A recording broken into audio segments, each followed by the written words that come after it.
Good afternoon, everyone. Thank you for joining the Board of Elections and Registrations Board meeting in Douglas County. For all the board members and all that are around the table, would you all make sure your phones are on silent, vibrate? Thank you very much. So our first order of business is the approval of our agenda. Board members, can I get a approval of our agenda, please? So moved. So it's been properly moved and seconded. Are there any questions? So let's call for the vote. All in favor of accepting the agenda as printed, say aye. Aye. Aye. Any opposed? Any abstain? The agenda has been approved. Thank you very much. We would like to also next approve our minutes from the August 10th and August 28th meeting. So board members, I'd like to get a motion to approve our minutes from the August 10th and August 28th meetings that we had. It's been properly moved and seconded. Thank you very much. So it's been properly moved by Board Member Ward and properly seconded by, excuse me, man, I drew a blank on your name, my friend. But it's been money. You owe me money. I owe you money. By board member and mistake there. All right, so for our next item, we have our citizens' comments. Vice Chair, we had no citizens turn in comments prior to this meeting.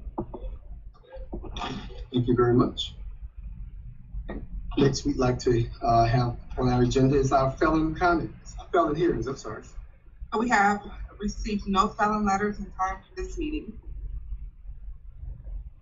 Okay. All right, our next item agenda is our office operations. Office operations report will consist of the following. I will begin. Qualifying was held for the November general election last month. We held an additional qualifying days on August 28th to reopen qualifying for a vacant seat on Villa Rica City Council 3rd Ward. This is a special election which will be held in conjunction with the regularly scheduled general election. Therefore, all names will appear on the same ballot as the November municipal election. 2 individuals qualify for this seat. A full list of qualified candidates can be found on the department's website. There was a meeting held between the Board of Elections, which you all approved, which you just approved the minutes from that meeting, a special call hearing to accept the polling place change for the 2024 presidential election season, moving First Baptist Douglasville to St. Teresa's Catholic Church. This change will not take effect until March 12th presidential preference primary. Affected voters will be notified by mail immediately following the November municipal election. The next piece, if there are no questions on that, our elections coordinator, Mr. Malcolm Mbala, has been working with the Secretary of State ballot builder to produce ballot proofs for the municipal election. We expect these proofs to be ready next week. This is the process of final checks and balances to ensure that all names and issues that should be appearing on the municipal ballot are correct prior to printing ballots and to sending them to our ballot printers. The next part of office operations report, if there are no questions, will come from Ms. Ann Bowman. Good evening. Advanced voting poll worker training will be held on September the 25th at 8 a.m. from 8 a.m. to 12. Election day poll worker training will be held October the 20th. It's 2 training sessions, morning and afternoon. And on the 21st is the makeup day on Saturday for those who couldn't attend on the 20th. So that is the 20th is for the presidential preference, right? Or is it? No, October, this is the municipal. So all of them are for the municipal, Yes. September 25th and then the 20th and the 21st of October. Right. Okay, got it. Thank you. The office worked with the Board of Commissioners issuing a proclamation declaring September the 19th as Voter Registration Day in Douglas County to coincide with National Voter Registration Day. Our office will be holding registration activities outside of the Douglas County Courthouse next week. Our office will have staff stationed alongside our mobile voting bus unit all week, Monday, Wednesday through Friday from 10 to 2, and on Tuesday from 9 to 4, which is actual National Voter Registration Day. This is an opportunity for the public to update their address with us, check their registration status, and receive any supplemental information. I will also take this moment to remind the public that the voter registration deadline for the municipal election is fast approaching. It is October the 10th. Please reach out to our office or check your status yourself at MVP, that is my voter page, mvp.sos.ga.gov. And the office will be participating both weekends, September 23rd and September 30th, in Douglas County September Saturday's event. It's the county's largest festival. We will be conducting voter registration activities and equipment demonstrations. Both of these are opportunities for our office to conduct voter outreach activities. Do you have any questions, Mr. Field? The elections office has been working in conjunction with the new risk and safety director, Reginald James, to update the department's insurance coverage to fully ensure that the department is ready in the unlikely event of a major catastrophic event regarding equipment. And you will have in front of you what the insurance policy looks like. And this is a quote from the. This is actually the insurance company. Okay. And you can see how much the equipment is being insured for on the second page. And if you all have any questions, or I have a memo that I would like to read. It's coming from the Elections Director, Blake Evans, at the Secretary of State's office concerning list maintenance activities. It reads, we want to provide an update on list maintenance activities that are occurring and will be occurring over the next 3 months. August 2023, NGE, inactive status for two general elections. We mailed out 191,473 notices to records that have been in inactive status for 2 general elections. The clock for that mailing is expiring soon, and any of the records that have not been responded to the notice or had other activity will be canceled by the system. No contact mailings. There were 183,584 no contact notices mailed statewide to records with active status that had not had activity for 5 calendar years. These voters were given 40 days to respond to the notice. If they do not, they will be moved to inactive status. Their clock will expire on September 20th. So that's already taken place in August. In September of 2023, we have Eric cross-state mailing. On September the 11th, we anticipate mailing out 82,077 cross-state notices to voters who appear to have recent activity on another Eric member state voter roll or driver services list. Our office will mail these notices. You can find an estimate of the number of notices for your county attached. NCOA out-of-state mailing. You will be receiving NCOA notices for voters who have filed an out-of-state change of address with USPS. If the address was an out-of-state address, they will be sent one of our out-of-state notices. Statewide, we anticipate sending out 102,340 notices. The target mail date for these notices is the week of September the 18th. NCOA out-of-county mailing. You will be receiving NCOA notices for voters who have filed an out-of-county change of address with USPS. These notices will be sent to you at the same time as the NCOA out-of-state notices. Statewide, we anticipate mailing about 91,513 of these NCOA out-of-county notices. The target mail date for these notices is the week of September the 18th. In-state update mailings. We will be mailing postcards to any voter who have more recent activity at DDS and a different residential or mailing address on file, DDS compared to our voter registration list. These postcards will prompt voters to go to MVP to verify their information and submit a request for any necessary updates. These voters will not be put on the clocks. Statewide, we anticipate mailing about 46,000 of these postcards. December of 2023, STOA then county mailings after 2023 municipal elections and before the 90-day list maintenance federal blackout window begins. We will conduct our NCOA within county mailings. We will provide more information about this in the coming weeks. Okay, this concludes the office operations report at this time. Board members, are there any questions? Yes. May I get a copy of that notice, please? I'd like to have a copy of that. Okay. Any other questions from the board members? I've got one question. When these notices go out to the individuals, the individual sets of notices, are there specific time windows, like each one is for 2 weeks, 3 weeks, a month, for them to respond? They usually do the 30 or 40-day clock with these.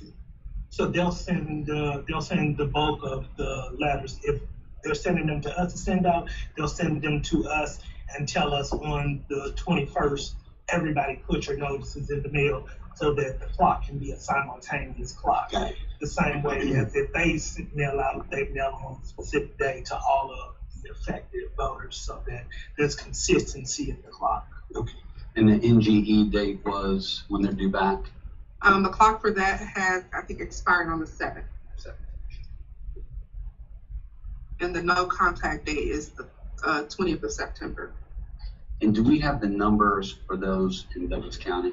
I've given the numbers for the NGEs and okay, I don't have them with me now, but I can get that to you along with the with this I information. think we talked about it in the last meeting. We got like 2,500. Yeah, I can get them to you. Okay, thank you. Okay. Any other questions from the board members before we move on? Okay, thank you, Director Kidd. We'd like to, and Director Kidd, we'd like to move on to old business now. Okay, old business will begin with Ms. Ann Boleyn. Thank you. Early voting will take place at the Douglas County Courthouse right here on October the 16th to November the 3rd. The time would be from 8:30 until 6 p.m. with 2 Saturday dates. That's October the 21st and the 28th. The time is from 9 to 5. As this is a municipal election only, if you live in the city, it's not a countywide election. There will be 13 polling places open on election day for Douglasville and 1 for Delaware. Okay, the next part of that is each of the cities have been distributed a sample ballot for their respective election season. Those sample ballots can also be found on our website under the sample ballot heading.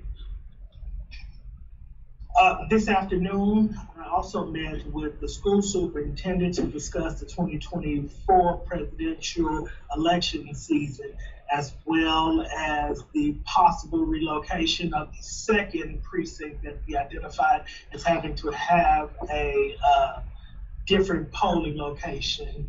I anticipate a response back from the school board on Monday, so I will update this board at the following meeting with the conversations with the school board. This concludes old business at this time. Director Kidd, do we have to do anything with the document that we need to sign? Is that- Yes, I will get a signature. We'll do this on old business too. I'm gonna get a signature from you, sir. This is the agreement that you all voted on with moving the First Baptist Douglasville precinct for the 2024 election to St. Teresa's Catholic Church. So Blue pen or black pen? either one of That's those enough. are available. I do have a question, I guess it would fall under old Some of these business. can test it, so.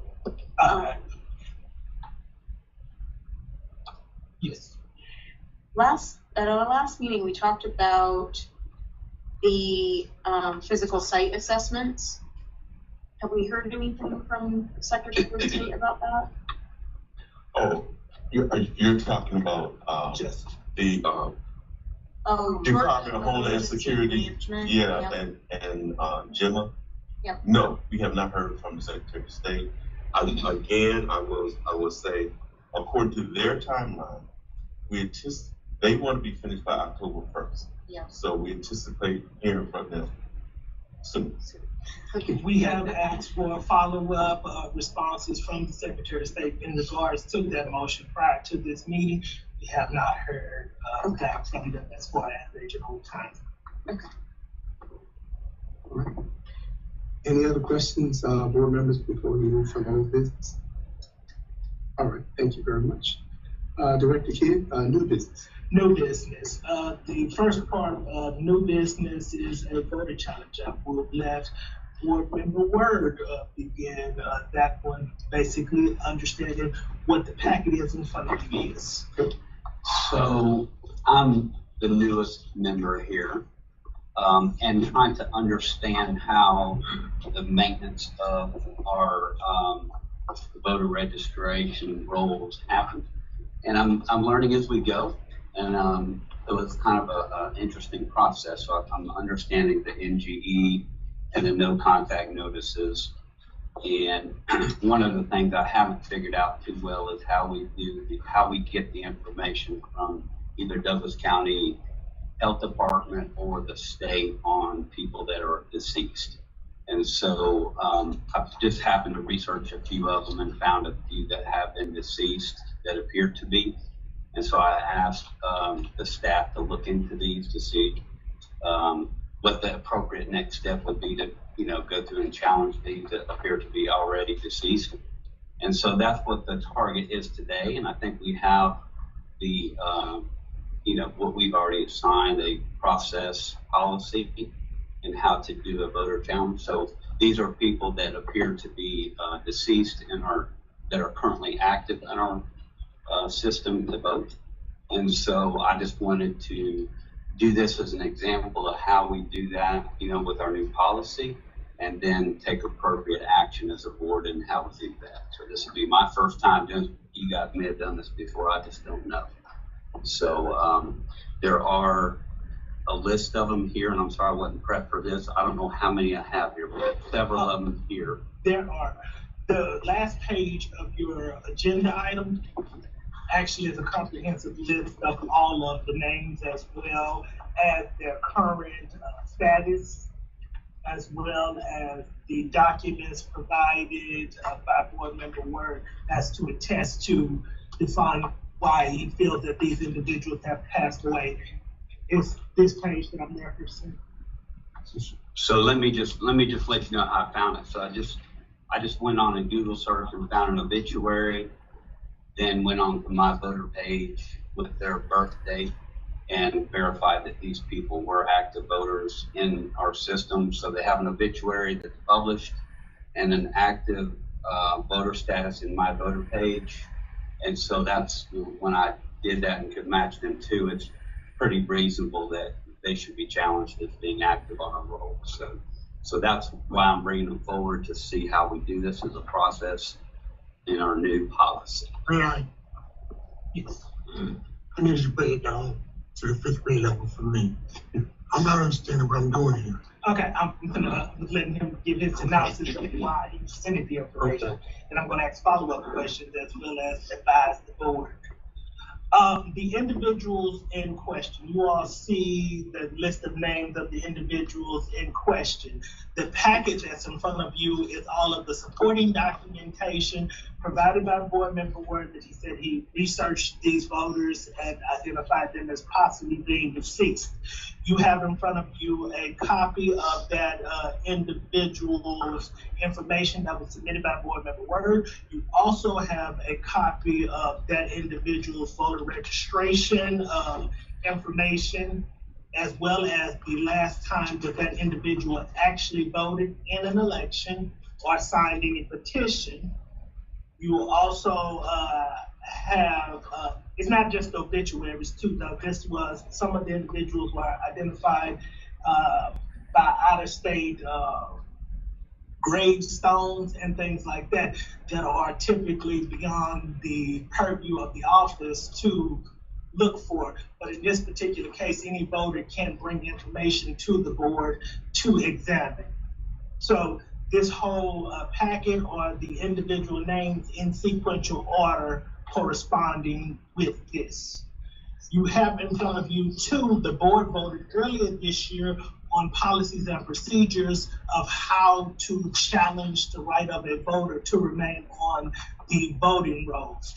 But according to the policies and procedures, when you all vote to challenge an individual's right to remain on the voting rolls, you have to hold a hearing for each of those individuals to identify if that is the same individual, for them to have the right to present any information. I know in this particular case, these are individuals that are being challenged because board member feels that they are deceased. So the form also identifies these names.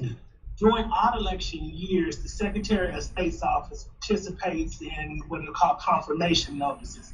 These confirmation notices, for a myriad of reasons, the state has identified that these voters have not been active for either 5 consecutive years or 2 general elections. If you have not been active for 5 consecutive years, you go to an inactive status.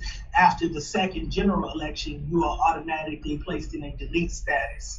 Some of the voters on the list that board member heard were supplied were already going through this confirmation process.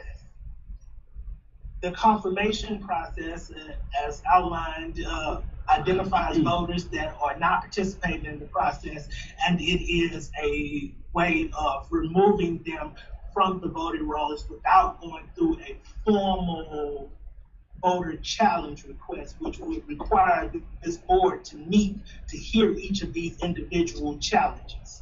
Now, I asked our attorney to be present here because the board has within its purview as well the ability to, if it finds individuals that it chooses to examine their qualifications to remain on the voting rolls, it can take steps to examine those names too. These are, the list indicates you receive no contact NCOA. Those are identified as individuals that are actively going through the process. For some of the other individuals that have not, you don't see a status reason, that means that they had not been identified by the state just yet. The state is going through, with Ms. Green read, 4 or 5 other confirmation notices, so they could be captured that way. But the board also has the ability to take a vote to say that individuals off of this list or any other list that is produced that it feels are deceased to issue a confirmation notice. We can issue a confirmation notice asking that voter to clarify if they wish to remain on the voting rolls. If they are in a deceased status, they will not respond back to that confirmation notice. With not responding back to that confirmation notice, you go on to a 40-day clock and then move to inactive status and then subsequently move to a delete status. I'm advising the board to go through the process if it, with these names and any other that it identifies as possibly being deceased. Because these voters are possibly being deceased, holding hearings for them and tying up the resources of this board seems not the best use of resources.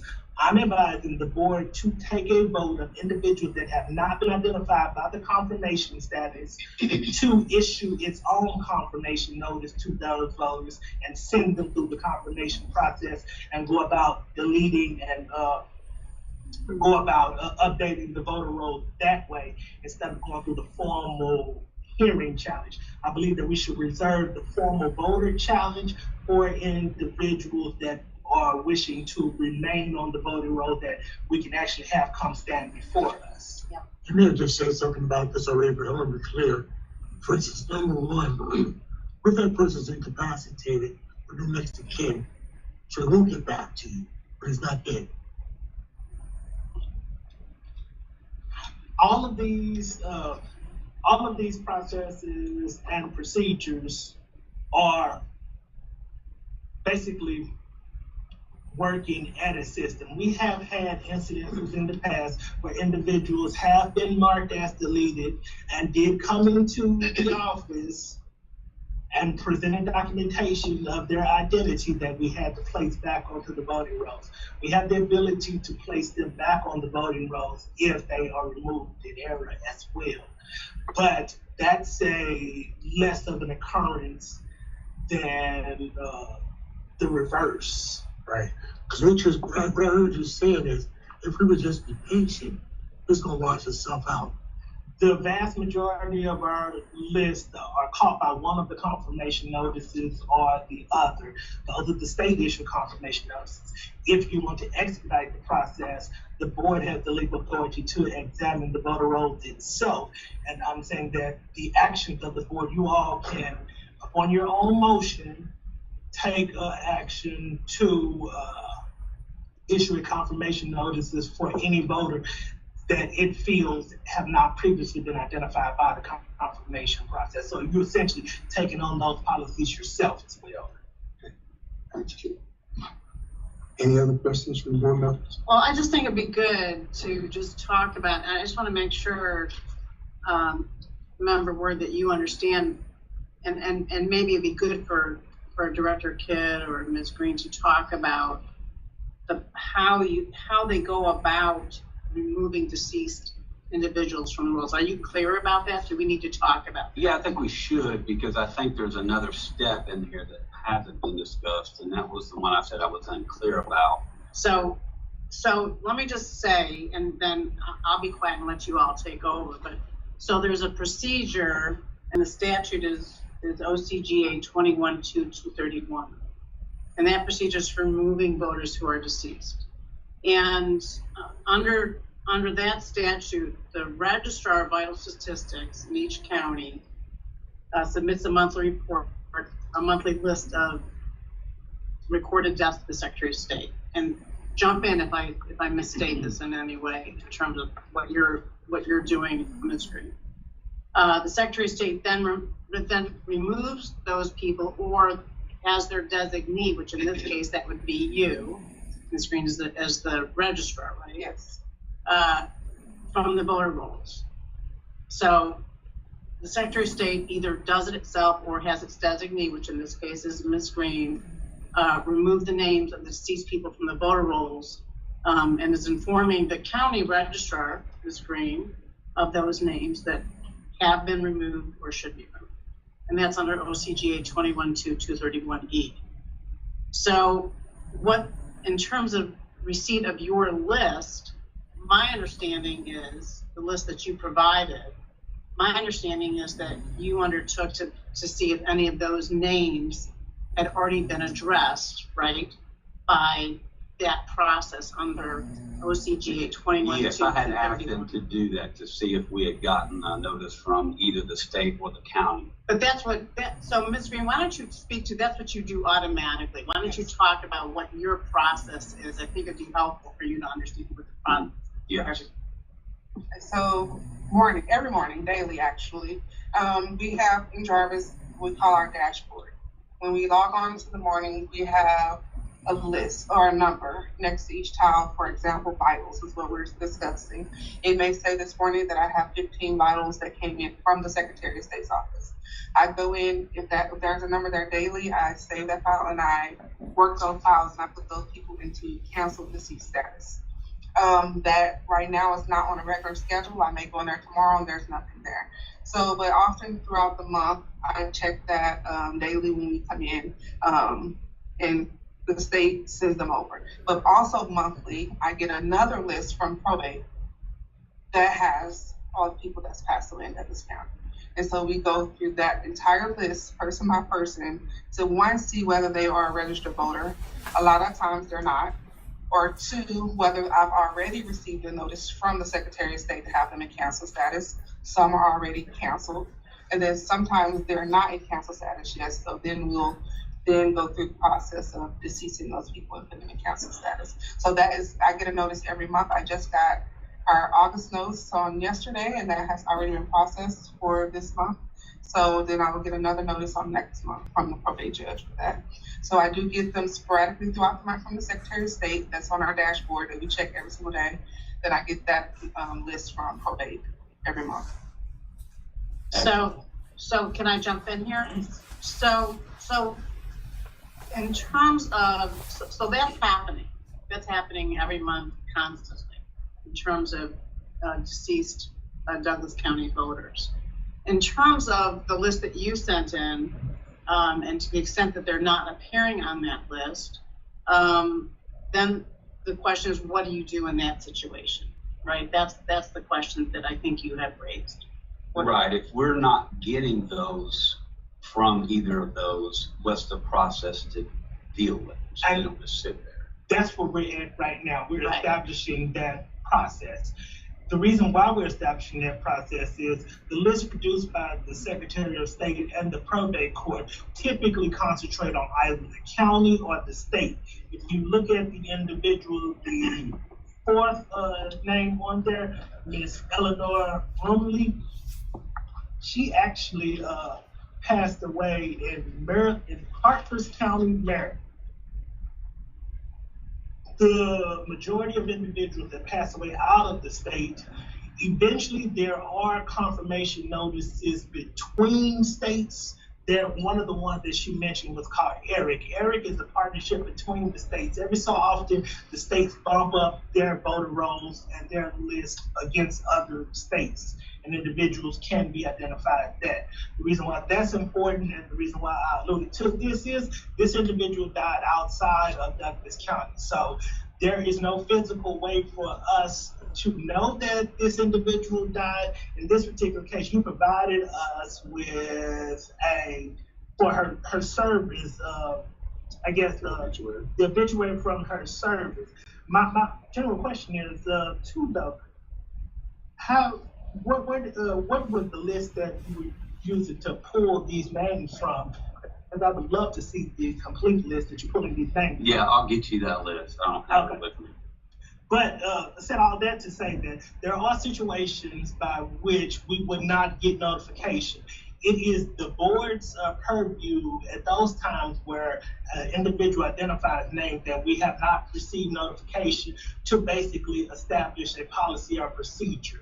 So I would like us to establish a policy or procedure going forward for individuals that are identified as not having been deceased to issue our own confirmation notice and send them through the confirmation process.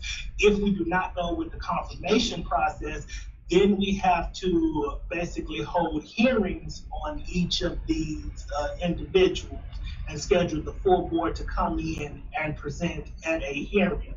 Once again, I do not believe that that is the best use of resources for individuals that we are identifying as being deceased. That is also why I provided, even for the individuals that have been identified on this list, all of their last actual participation with our office, which is well above any actual election that was even before they passed away. So that means, I said all that to say that they're not actively participating in the process. We can, and I will do the will of the board with however y'all want to deal with this situation, but I'm advising that we issue confirmation notices for individuals that have not already received a confirmation from the state. And let me just jump in here about that also, because the issue is that under the statutory scheme, we can't, Director Kidd and Ms. Green and the board cannot remove these individuals without verifiable information. It has to be verifiable information. So even if we get information that you have provided, it's not verifiable, and that there's no definition of what that means under the statute, but it's not verifiable according to how the other types of deaths can be verified in this state, in Douglas County. So then that leaves you in a situation where, how are you going to do that? And certainly you talked about under the code section, which would allow for notice and a hearing, but it can become extremely cumbersome and not cost effective or time effective. That's what Director Kidd is talking about. For each time, every month, you have individuals who may appear on, I don't know who's doing this research, but are you doing this research yourself? I've done this part, yes. Okay, so to that extent, it makes sense if it's compliant to, instead of going through that process, do the process that's comparable to what the Secretary of State does, which is doing what Director Kidd suggested. So that there's the 40-day waiting period after the confirmation notice is sent. Let me add the following caveat too, though.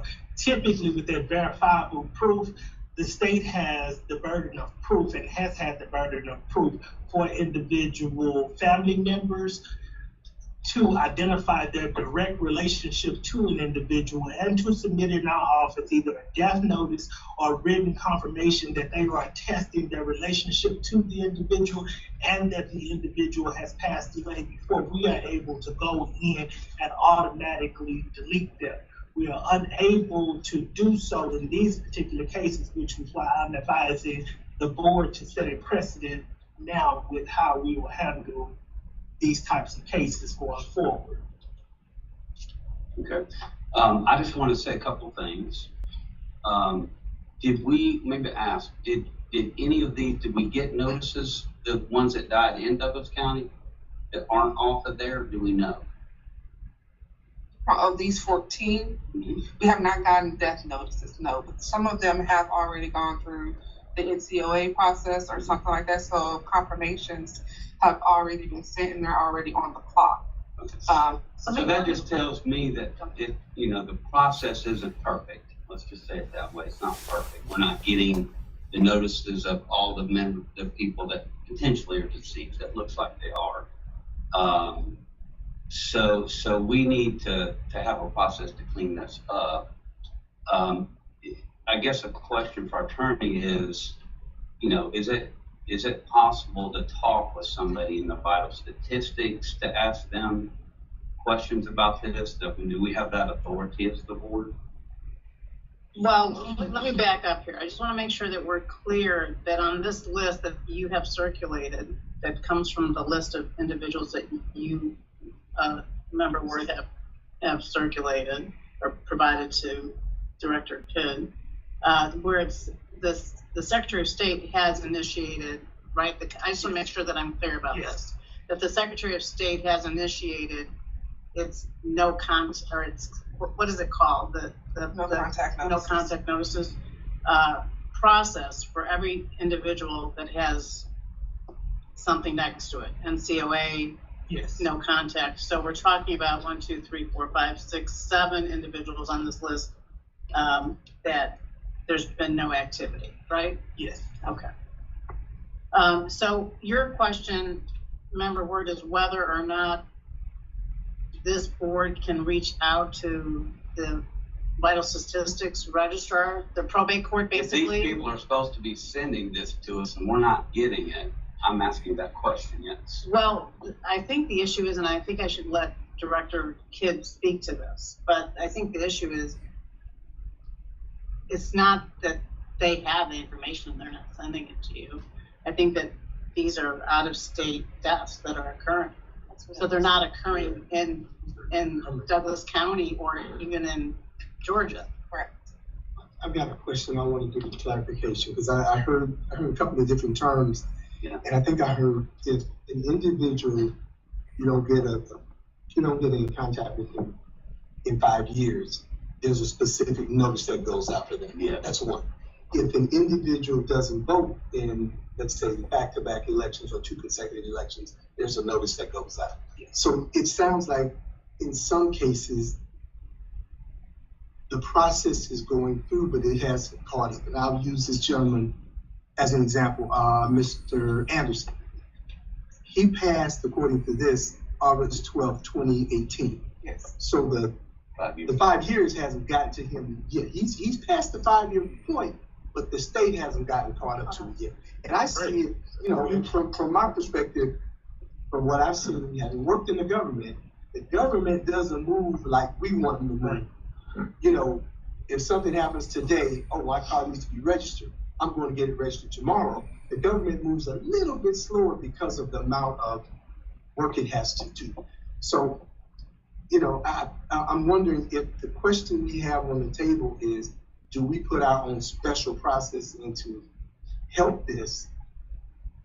I think that's what's being asked. You know, what process do we as the board put in place to kind of help this process move along a little bit faster? And if I'm wrong in asking that, then, you know, somebody please tell me. I would agree, because personally, you're right, you know, and I'm looking at this person as an example just because he's the first one, right? Yes. But I think, you know, I'm all about accuracy, right? And I think there's something to be said for how do we put in our own process to supplement, right? We're not trying to take over or change the way that, you know, this is handled currently. I think that still stands. But if there are things that we're made aware of that we can send a notice for, why would we not do that? Like, it's, you know, in my mind, I'd rather have accurate voter rolls than sit and wait, right? I understand, Director Kidd, what you're saying about sending notices, and it also sounds like there's a mechanism in place should that happen and that person shows up to vote, right? So they can come in, they can say, hey, I got this notice, here's my information, I'm not deceased, you know, God forbid. So I think there's a mechanism in place to handle that too, if that should happen, is what I'm hearing. Yes. I'm advising those methods, if this board chooses to act, over going through the voter challenge process, because that is the other method by which you could essentially administer the voter rolls, and I'm not advising that. Yeah, I understand that. I like you guys, but I don't need to be here every day voting on voter challenges. No, and I would say this, and I'm not going to say we should do that. But if we did, we could tag that on to a meeting. We're not trying to bring everybody here just for, you know, unnecessary. Well, no. If you issue a voter challenge, that's why I have the policy in front of you. You're required to, by law, within, I believe, 3 days or so, set a meeting. You're required, so it could be that a regular scheduled board meeting is not subsequent to them. The pages, I believe, page 5 going forward indicates a challenge to a voter with outlining, legal counsel has presented outlining the steps by which you would need to take if you were going through that second process. 20 business days, is that the one? Yeah. Okay. So then we'll have to come into the board meeting. Yeah, so this could happen right after the board meeting. And then we'll A have, specific hearing yes, meeting or for something like each, that. for special. Yeah. And it has to be individual to each individual person. And there's timing requirements for notice. So, for example, if this board decided to challenge a particular voter on the list, then there's timing for the notice of that challenge, and then there's timing for the setting of the hearing, and then there's timing for the notice of the hearing, and then there's a timing for when the hearing has to take place. And those hearing challenges, their reporting requirements of legal organ, which come with monetary fees that are associated with running notices, having staff here, having staff to essentially there's overtime hours that are associated with that. I'm saying the sense of urgency for individuals that we are identifying or possibly identifying as having been deceased.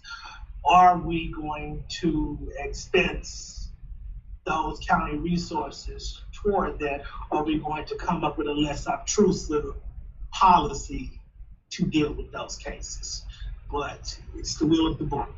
And so say again what it is that you're suggesting? I am suggesting that if the board identifies any individuals on this list or any subsequent list that it feels should not remain on the voting rolls, that the board at that time take a vote to issue a confirmation notice to that voter and send them through the confirmation process.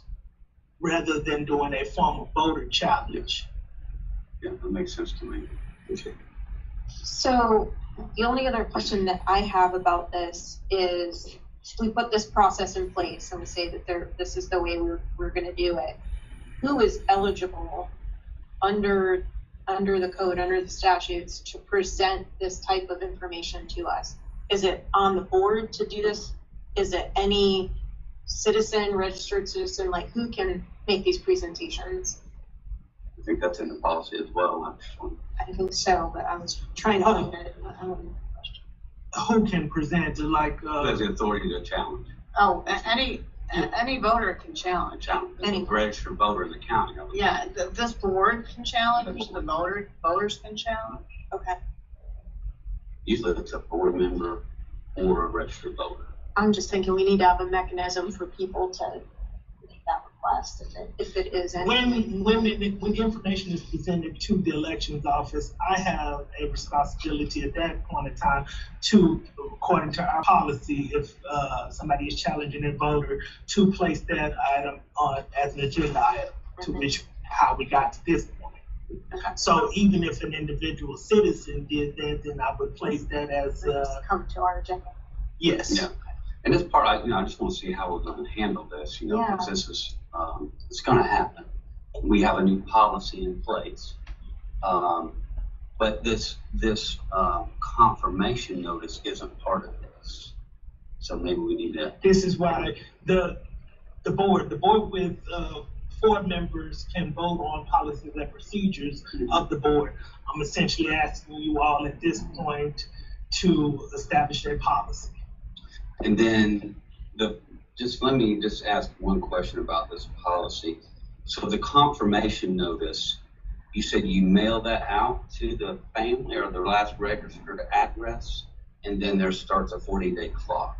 If they don't respond, then they go into an inactive, and then what clock starts from there? And it also kind of depends on what status they're in. So if they're already in an active status and we issue a confirmation, I believe that pushes them from inactive to cancel. So you go from active to inactive to cancel. Right. So yeah, there's a. And I'm just learning this, so y'all just bear with my ignorance on this. And you'll stay inactive unless for some reason you make a contact with our office via petition, via voting, or a new voter registration card or whatever. And so once you remain in active status for so long, then you go into cancel. And that canceled from inactive. And that's what the NG notices for are. this confirmation policy, is it different than the normal like we're going through now with the state? It's similar. Yes, simply. It's the same thing. Okay. It's just we're generating them versus the state generating them. Okay.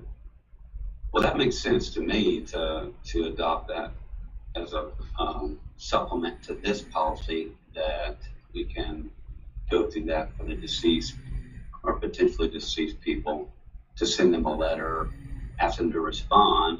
And if we get one, we're good. And if we don't, then they go inactive. You have after to that do time. that in the form of We have to make a motion. motion. Let me just pipe in here. I think that it is a good idea to go ahead and do the confirmation notice. That would be a good policy to implement.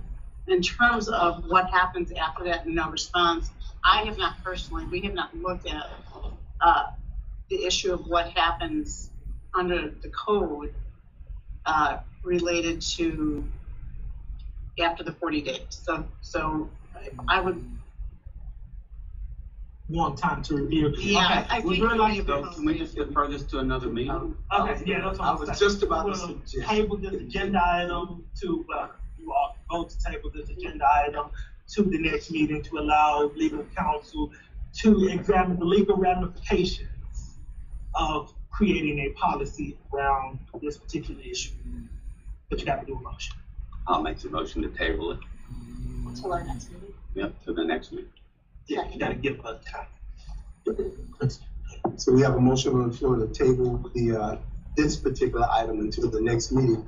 We have a second. Is there any unreadiness, any questions? All in favor say aye. Aye.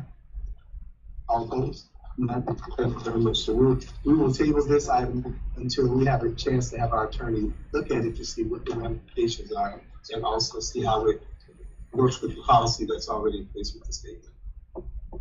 All right. Very good. Let me go back to my agenda right quick. Are there any other new business items? New business item.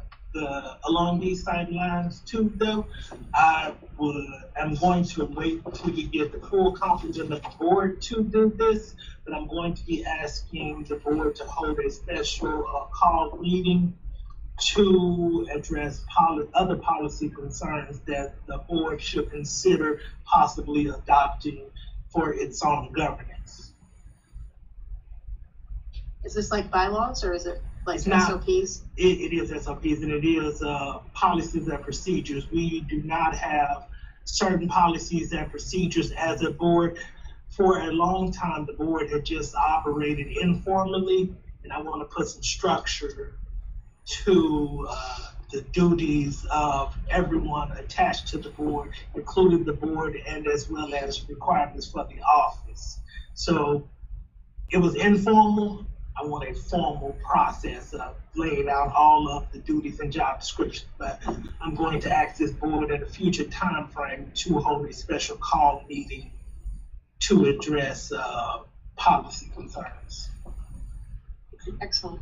All right. That's a great idea. Okay. Director Kidd, are there any other new business items? I have none. Okay.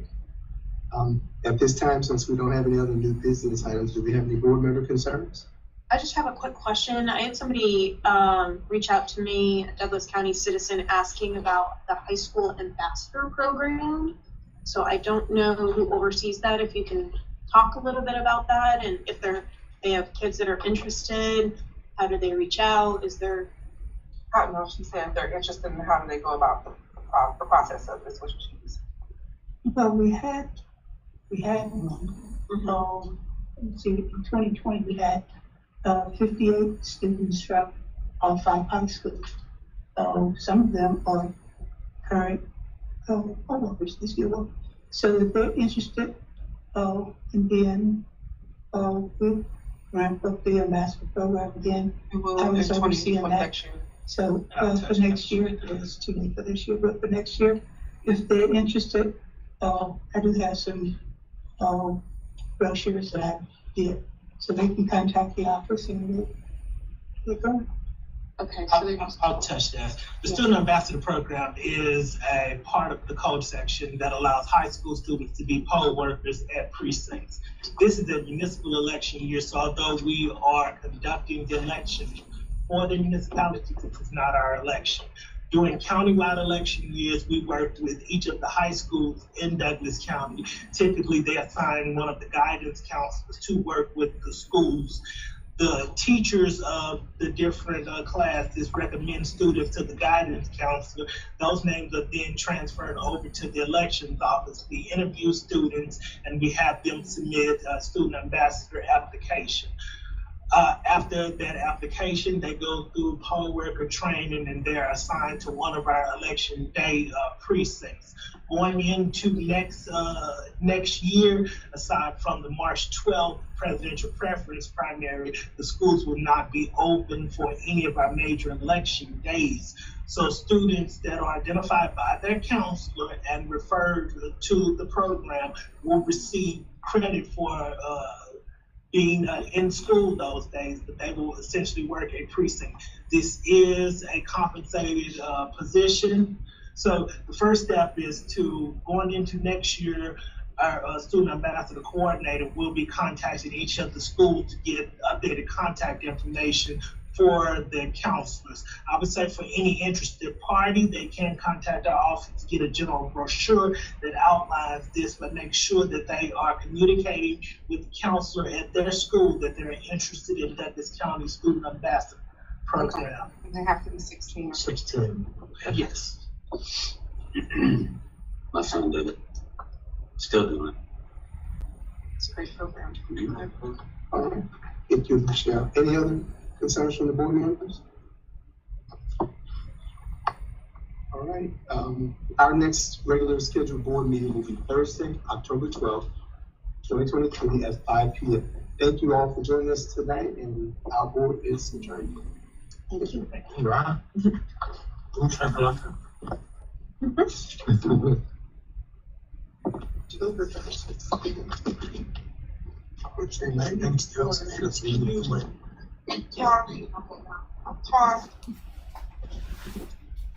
Yep. Yes.